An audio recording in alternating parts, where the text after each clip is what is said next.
El dolor es una experiencia común a toda la humanidad. Todos los seres humanos experimentamos dolor, ya sea físico o emocional. En el español tenemos una palabra que se refiere específicamente al dolor emocional, que es muy distinto del dolor físico. Esta palabra es sinónimo de aflicción, congoja y ansiedad. Se define como un temor opresivo que en muchas ocasiones no tiene una causa precisa, pero es la sensación de estar en un aprieto, en un apuro. Es un dolor emocional tan intenso que puede provocar síntomas físicos.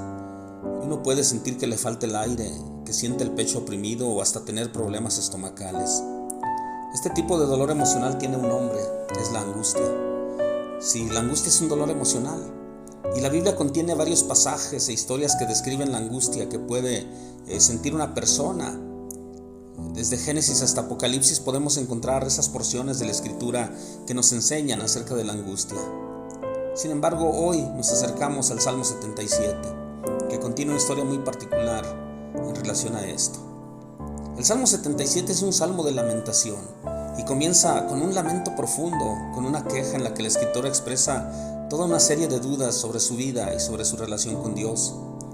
Esto es muy interesante porque podríamos pensar que si alguien escribió en la Biblia, pues es porque esa persona tenía una relación excepcional con Dios. Y si tenía esa gran relación con Dios, pues en esa relación podríamos pensar que no caben las dudas.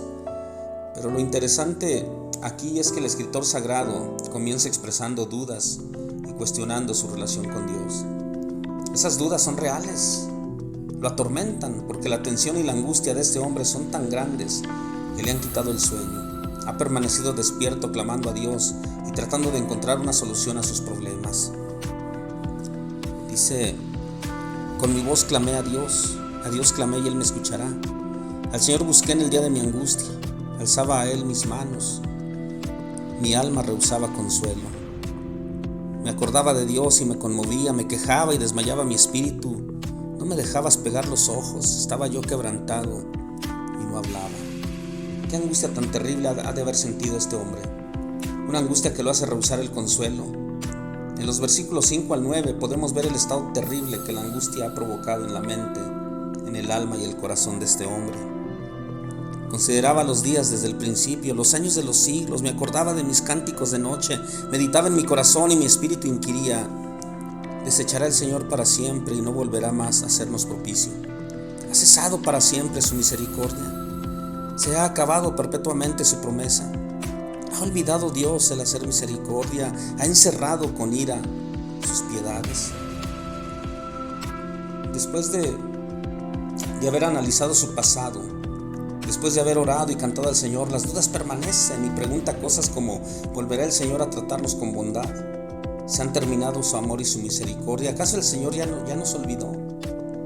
Y yo me pregunto, ¿habrá algún dolor existencial más grande que ese causado por pensar que Dios ya nos ha desechado, que Dios nos ha olvidado y nos ha botado al bote de la basura, que ya no desea acordarse de nosotros? Eso de pensar que Dios se olvidó de ser bueno, únicamente lo podemos pensar estando sumergidos en la angustia. Y uno llega a pensar que la ira de Dios es más grande que su amor, pero eso solo se llega a pensar en un momento de crisis, en un momento cuando la angustia es muy grande. Este hombre ha examinado su pasado y a pesar de que está tratando de orar, la duda permanece y dice: ¿volverá Dios a verme con ojos de bondad? En distintos momentos de la vida todos hemos dudado del amor y la misericordia de Dios. A todos se nos hace difícil mantenernos firmes en los momentos de prueba. Hasta nos entristece pensar que Dios ya no escucha nuestra oración, que ya no cumple sus promesas porque oramos y no encontramos respuesta a nuestra plegaria.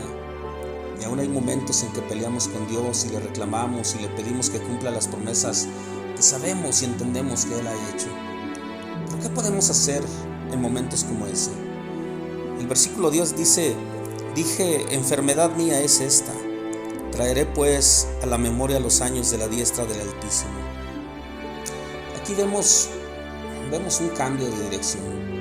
Hay un cambio de dirección en este cántico sagrado, pero no debe sorprendernos, porque lo que el salmista está haciendo en los versículos anteriores es exteriorizar sus dudas.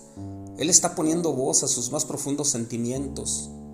Y nosotros sabemos que cuando alguien ventila lo que siente, que cuando alguien le da voz a sus temores, puede encontrar nuevas maneras de sopesar sus problemas.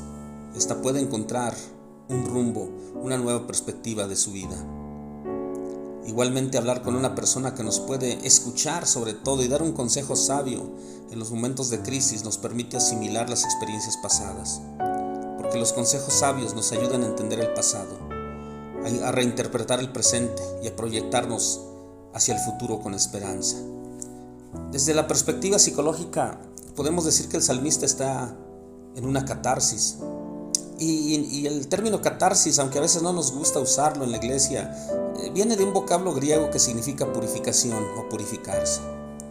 Entonces, cuando hablamos de que alguien está llevando a cabo una catarsis, quiere decir que esa persona expresó todo lo que sentía, de la manera como lo sentía, y eso liberó las emociones negativas que le aquejaban. Por eso uno puede expresar todos los temores y sentirse mejor enseguida. Es el caso de este salmista, que después de manifestar todo lo que siente, todo lo negativo, donde pelea y reclama a Dios, entonces él recapacita, retoma el control de su vida y se dice a sí mismo en el versículo 10: dije yo, enfermedad mía es esta, traeré a la memoria los años de la diestra del Altísimo. Después de pasar 9 versículos peleando con Dios, él reconoce ahora que el problema no es Dios, el problema es él mismo. Fue él quien se olvidó de caminar con Dios. Ha sido él quien se alejó de Dios. Este versículo capta el momento cuando el salmista encuentra la clave para salir de la angustia, la clave para curar su tristeza, esa tristeza que le aqueja, y es reconocer que él tiene un problema. Dios no es quien me ha fallado, sino que yo le he fallado a Dios. La realidad es que él está siendo presa de sus dudas, está siendo víctima de su propia desesperación y reconoce que su memoria estaba herida. Hace tiempo hablé con un psicoterapeuta cristiano acerca de estos temas y me ayudó mucho para poder entender esta clase de salmos, para poder leerlos de esta manera y poder entender que este hombre tenía la memoria herida. Para poder entender el concepto debemos entender y comprender que los humanos tenemos 3 tipos de memoria. La primera es la memoria sensorial, que tiene que ver con las experiencias físicas que hemos tenido. Porque la mente archiva esas sensaciones y cuando se tiene el estímulo adecuado, pues sucede que lo volvemos a experimentar, pero eso es momentáneo. Por ejemplo, cuando sentimos el aroma de un horno o un perfume o algún platillo, nos evoca un momento, nos evoca un recuerdo. Es la memoria sensorial. Al recibir un estímulo, los recuerdos reviven y nos hacen volver a vivir esa experiencia. La otra es la memoria a corto plazo, es la que nos hace tener conciencia de los eventos y acciones que han pasado durante las últimas horas. Podemos recordar lo que hicimos hoy y ayer y quizá durante algunos días. Y podemos recordar lo que desayunamos hoy y ayer, pero no lo de hace 3 meses o 4 meses. ¿Por qué? Porque la memoria corta se ocupa del presente. Pero para ir al pasado tendremos que ir a la otra memoria, la memoria larga o de largo plazo. Y es ahí donde recordamos las acciones y los eventos del pasado.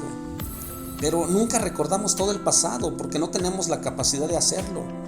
Tampoco recordamos todos los detalles del pasado de una manera perfecta. Hay una canción que dice que los recuerdos suelen contarnos mentiras. Entonces lo que hacemos es recordar nuestra interpretación del ayer, lo que sentimos en ese momento. Y a todos nos ha pasado que alguien nos dice: oye, ¿recuerdas esto? Tal y tal cosa. No lo recuerdo. Pero cuando nos dan más datos, más señas, más detalles, hasta lo volvemos a vivir. ¿Qué pasa al hacer ese tipo de recuerdos? Cuando estamos recordando un evento del pasado, recurrimos a la memoria larga y traemos ese recuerdo a la memoria corta. Viajamos, es como si hiciéramos un viaje al pasado, donde están archivados los recuerdos y los traemos al presente. Pero de esos recuerdos solamente traemos unos datos. Pero igual podemos revivir sensaciones físicas.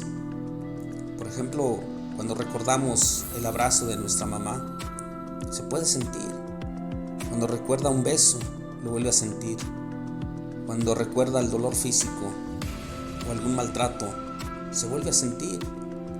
Al recordar esas cosas malas, esos tiempos terribles, esas malas experiencias, nuestra memoria lo vuelve a vivir.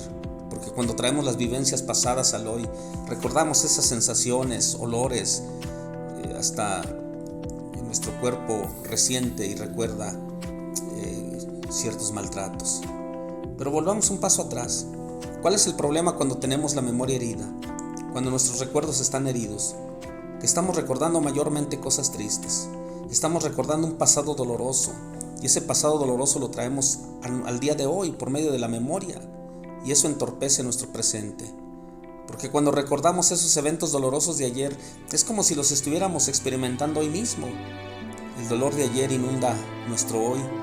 Los temores de ayer levantan nuevos temores, y la angustia que tuvimos en el pasado nos provoca nuevas angustias.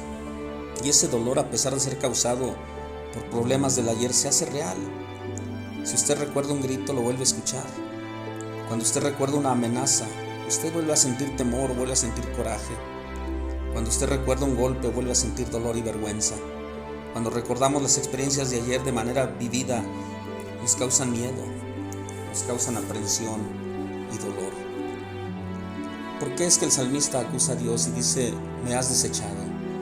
Es porque él tenía la memoria herida. Lo único que recordaba es el dolor del ayer, y ese dolor de ayer le provoca angustia hoy, aquí, en este momento. Pero a partir del versículo 10 él comprende que él tiene que sanar sus recuerdos, tiene que sanar su memoria. La manera para que nosotros sanemos nuestra memoria herida es aprender una nueva manera de recordar. No estoy diciendo que debemos eliminar el pasado, ni lo debemos de negar. No vamos a decir que el pasado no ocurrió. ¿Qué significa entonces aprender una nueva manera de recordar?